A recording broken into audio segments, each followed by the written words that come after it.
Olá, hoje teremos aula de bactérias e também vamos falar também de fungos. Esse assunto é de microbiologia do mês de outubro, né? Que já coloquei na plataforma, mandei para o grupo através do WhatsApp, junto com a atividade, né? Vocês têm até 5 de novembro para me enviar a atividade respondida. Então, a aula de hoje envolve esse assunto do mês de outubro, né, de microbiologia. Então, vamos começar primeiro falando sobre as bactérias, né? Então, primeiramente, vamos ver as características gerais das bactérias. Então, as bactérias são organismos microscópicos, isso significa dizer que eles não são possíveis ver a olho nu, então eles são muito pequenos, porém eles são bem maiores do que os vírus, que foi o assunto do mês passado, né, o assunto anterior, que os vírus eles são muito menores, mas as bactérias também são pequenas, só que um pouco maiorzinha do que os vírus. As bactérias, elas pertencem ao reino Monera, como a gente já viu também em conteúdos anteriores. O reino Monera é o reino onde você tem os seres vivos que fazem parte desse reino. São seres vivos muito simples, né? Eles são unicelulares, ou seja, formados por uma única célula. Então, as bactérias, elas são unicelulares, formadas por uma única célula, e procariontes, né? O que são procariontes? Toda célula tem o seu núcleo, né? Dentro do núcleo você tem o DNA. Uma célula, um ser vivo que é procarionte, significa dizer que o seu DNA ele não está em um só lugar dentro da célula. Ele não está envolto por uma membrana, ele está solto lá dentro da célula.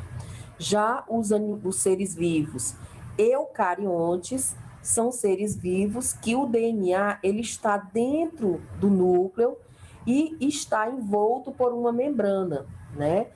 Então, no caso das bactérias, não. Eles são, o DNA está disperso dentro do citoplasma, ele não está envolto por uma membrana. Então, são os seres vivos mais simples que a gente tem, né? Grande parte são organismos decompositores, também falamos sobre isso em conteúdos anteriores, que na cadeia alimentar, existem os decompositores, os consumidores primários, os consumidores secundários, né? Então, nessa organização, como as bactérias, eles são seres muito simples, a maioria são seres decompositores, ou seja, eles decompõem a matéria orgânica. Então, quando morre algum ser vivo, ou planta, ou animal, ou qualquer outro ser vivo, ele ajuda na decomposição desses seres. Outras bactérias, eles também atuam como parasitas. Esses conceitos também a gente viu, né? O que é o parasitismo. E, nesse caso, causando doenças. São o que realmente nos interessa na nossa disciplina, né? Não na nossa disciplina, mas no curso de vocês, né? Que é o técnico de enfermagem, que a gente tem que entender como é que ocorrem essas doenças, né? E muitas dessas doenças que vocês vão presenciar, que vocês vão estudar ao longo da vida profissional de vocês, está relacionada com as bactérias, ou seja, elas são patogênicas. Patogênicas porque são capazes de produzir patologias que são doenças.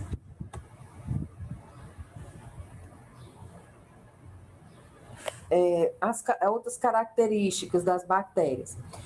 Algumas são arredondadas, né? Então, existem várias formas de bactérias, elas são formadas por uma única célula, mas elas têm diversas formas. E dependendo da forma dela, ela recebe um nome, né? Então, por exemplo, existem as arredondadas, essas arredondadas parecem umas bolinhas, chamadas de cocos, né? E quando você tem a união dessas esferas, dessas bolinhas, uma na outra, fazendo como se fosse uma cadeia, a gente chama de streptococcus, né? E quando elas se juntam, se amaranhando aqui, a gente chama estafilococcus. Com certeza você já deve ter ouvido falar, principalmente da streptococcus, que é uma bactéria que está muito relacionada a infecções urinárias. A maioria das infecções urinárias são causadas por Streptococcus aureus, né? E Streptococcus é porque essas bactérias, elas são arredondadas, né, e ficam em fileiras, né? Quando elas são isoladas, a gente chama elas só de cocos, né? Quando elas estão juntas, amaranhadas, estafilococcus. Além delas, além das arredondadas, nós temos as alongadas, né? Aí, no caso, são chamadas de bacilos. Então, por exemplo, quem causa tuberculose é o bacilo de Koch, que é uma bactéria que ela é alongada e ela é desse jeito aqui, ó. Então, aqui é um bacilo. Tem aquelas que são espiraladas, parecem espiral, e são chamadas de espirilos, que elas aqui, ó, como se elas estivessem dando umas voltas, né? São espiraladas. E tem outras que parecem com uma vírgula, e a gente chama de vibriões. Então, o vibrião da cólera, que causa a cólera, é chamada de vibrião, tá certo? Então, cada bactéria, dependendo da sua forma, ela receberá um nome específico. Algumas doenças transmitidas por bactérias. Então, vamos ver algumas doenças que são transmitidas, alguns exemplos de doenças que são transmitidas por bactérias. Então, a hanseníase, a pneumonia, existe a pneumonia viral e a bacteriana, né? A meningite, a bacteriana, porque também existe a meningite viral, a tuberculose, a difteria, o tétano, o botulismo, a cólera, a sífilis, a gonorreia, ou seja, gente, tem inúmeras doenças que são transmitidas através de bactérias, que vocês, ao longo do curso de vocês vão estudar e entender cada uma delas, tá? Então, aqui é só alguns exemplos. Vamos entender um pouco sobre os fungos, né? Os fungos, as características dele, ele também faz parte da microbiologia. Então, a nossa disciplina é microbiologia e parasitologia, onde nós temos... Então, na microbiologia, nós temos a microbiologia estuda as bactérias e os fungos e, de certa forma, os vírus, por mais que eles não sejam considerados seres vivos, mas como ele causa algumas patologias, a gente estuda junto com os micro-organismos, que são seres que são microscópicos, né? Então, por isso que é a microbiologia que estuda. E nos próximos conteúdos a gente vai estudar a parte de parasitologia, né? As doenças não, os seres que fazem parte da parasitologia, que são os eumintos, que são outros, né? Os protozoários, né? Então, os fungos, eles fazem parte da microbiologia, então, que é chamada, e a parte da microbiologia que estuda os fungos é chamada de micologia, tá? Então, os fungos são seres que possuem organização rudimentar, sendo constituídos por talos, né? Aqui, ó. Muitos acham que eles podem ser plantas, mas os fungos não são plantas, tá?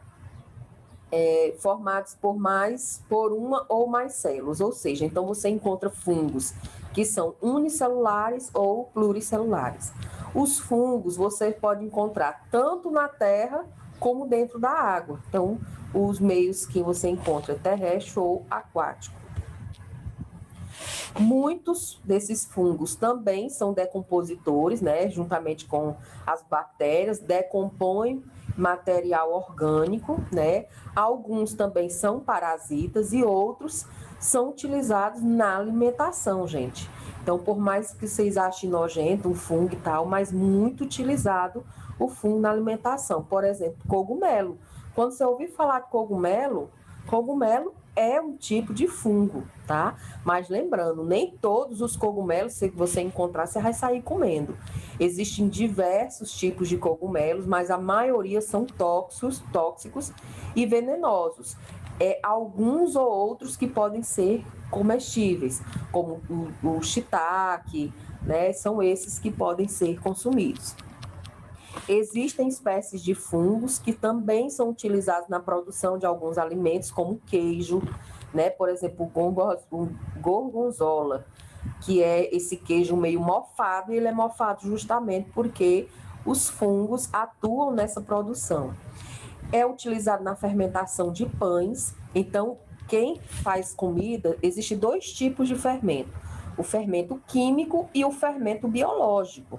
O fermento químico, como o próprio nome já está dizendo, é um produto químico que você coloca para crescer o bolo. Agora, o fermento que você coloca no pão, que é o fermento biológico, muitas vezes são fungos, que eles que causam essa fermentação e o pão cresce, tá? É utilizado também na preparo de bebidas, como o vinho, a cerveja. Então, por exemplo, a cerveja é a cevada, e aí ele é colocado junto, e o fungo é que faz o trabalho de transformar aquela cevada na cerveja. O rum, o uísque. Também é utilizado na fabricação de medicamentos. Então, muitos antibióticos você encontra fungos dentro, e também produtos químicos, como o etanol e o glicerol, e entre outros. Então, os fungos são utilizados na alimentação. As formas de transmissão dos fungos, né? Os fungos que vivem como parasitas, né, os que causam doenças, são capazes de provocar muitas doenças, e elas são chamadas de micose. Então, quando você ouvir falar de micose, não importa em que local, o nome micose está se referindo a uma doença causada por fungo, tá certo? E podem ser de dois tipos: superficial ou profunda. As micoses superficiais, elas são brandas, né? Não são tão graves.